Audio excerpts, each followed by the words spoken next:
We are called ADOs, and ADOs across the 14 colleges are responsible for building operations, financial and business operations. I like the people that I work with.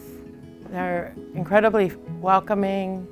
They have mentored me in many ways, shown me the ropes, which I have really appreciated. I was an emergency manager for 25 years. That's all I ever knew.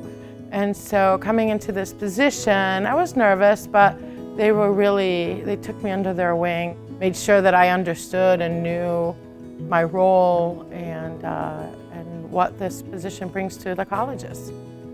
So a college is very complex. This is the students' home for 4 years. It's wonderful to see the students from their first day at Yale through their graduating day, how their passions grow and change, how our relationships kind of evolve too.